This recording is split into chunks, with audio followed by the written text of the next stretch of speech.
¿Por qué el budismo es verdad?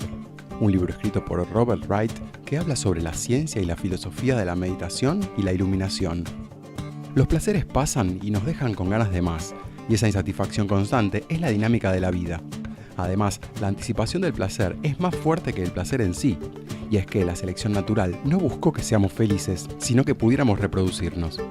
Vivimos atrapados en un ciclo de búsqueda de placer y la felicidad se relaciona con poder elegir entre la incomodidad de tomar conciencia de las aflicciones mentales y la incomodidad de ser gobernado por ellas.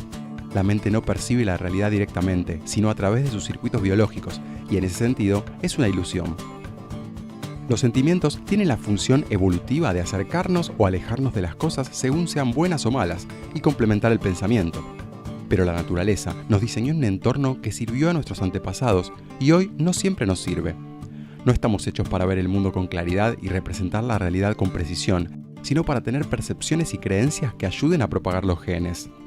En la prehistoria, la interacción social tuvo consecuencias para la especie. Una mala reputación y pocos amigos reducían la probabilidad de reproducirse.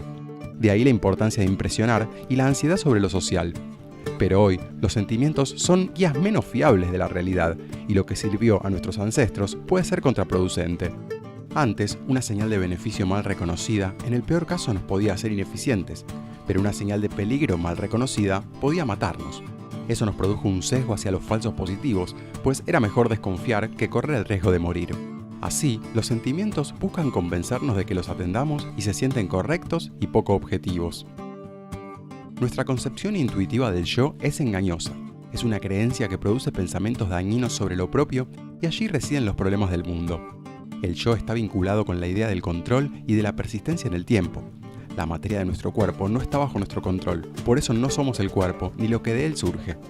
Tenemos menos control a identidad fija de lo que pensamos. Este es el núcleo del budismo. El yo no existe inherentemente y no hay un alma individual. Para soltar las partes del ser, debemos separar la observación de la evaluación. Así, experimentas ansiedad, pero ya no se siente como buena o mala. Cuanto menos juzgues las cosas, más claras las ves. Notamos lo que no es parte del yo porque no lo controlamos, y esa lógica nos libera de esas cosas, y así la falta de control deja de ser un problema. Deja de identificarte con lo que no está bajo tu control. La función primaria del yo es manejar impresiones, no tomar decisiones.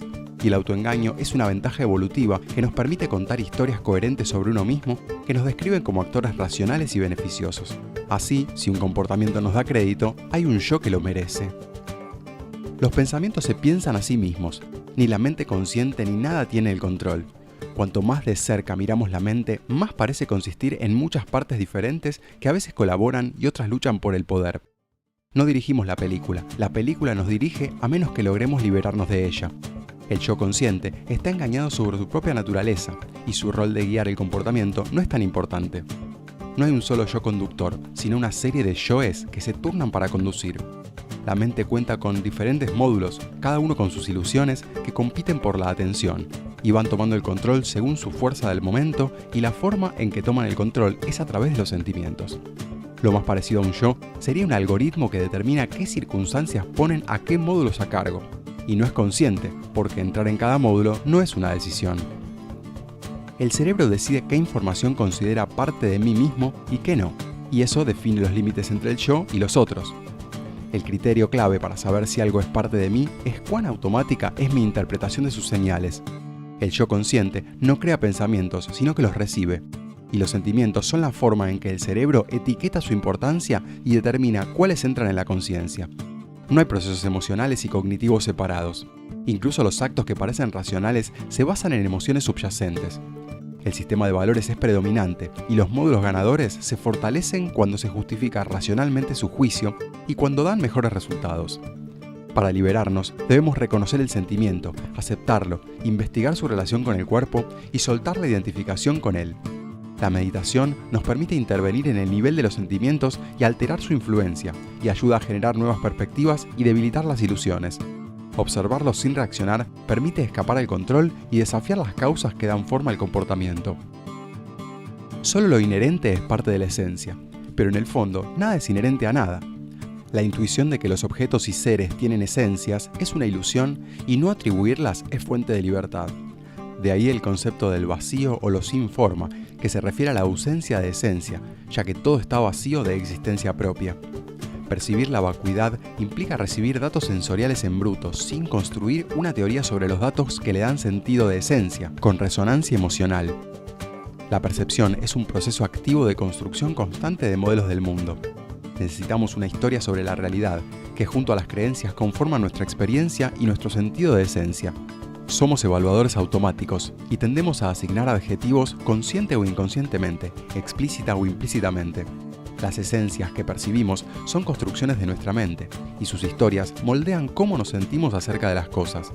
Tratamos a las personas según la esencia que creemos que tienen, y explicamos su comportamiento en términos de su tipo o sus circunstancias, pero tendemos a subestimar el papel de la situación y sobreestimar el de la disposición, o sea que estamos predispuestos a favor de la esencia y los mecanismos de atribución promueven la confirmación original. La iluminación budista es deshacerse de las ilusiones y ser consciente de las causas y los efectos. Se refuerzan mutuamente con la liberación, y el objetivo no es alcanzarlas en un día lejano, sino encontrarlas poco a poco cada día. La meditación no aumenta la cantidad de felicidad, sino la calidad, y permite experimentar momentos de verdad, al principio triviales, pero de manera regular y disciplinada, y luego cada vez más grandes y trascendentes. Quizás la más conocida es mindfulness, basada en la concentración y atención plena, profundizando el foco en la respiración. La mente divaga por el pasado o el futuro y evita el presente, que es donde todo ocurre. Otro tipo de meditación es la vipassana, que es introspectiva y aborda las tres marcas de la existencia: la impermanencia, la insatisfacción y el no ser. Otra técnica se denomina metta y comienza por sentirse amable contigo mismo, luego con alguien que amas, luego con alguien que te agrada, luego con alguien más lejano y así hasta llegar a quien consideres un enemigo, ampliando la conciencia desde lo individual a lo universal. Lo más importante de las creencias no es su contenido, sino cómo te llevan a comportarte. El budismo es verdad porque somos animales creados por selección natural.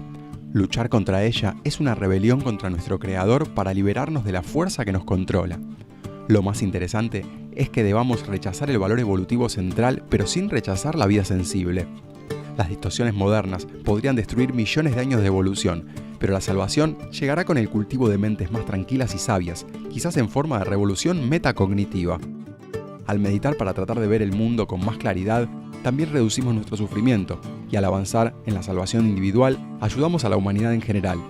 Nuestra forma original de ver y ser nos lleva a sufrir y hacer sufrir a otros, pero a medida que nos damos cuenta de la alineación entre la verdad metafísica, la verdad moral y la felicidad, el mundo y su orden subyacente se ve cada vez más hermoso. En el microcosmos personal, yo soy lo que le pasa al mundo. En palabras del Dalai Lama, no intentes usar lo que aprendes del budismo para ser un mejor budista. Úsalo para ser mejor en lo que ya seas.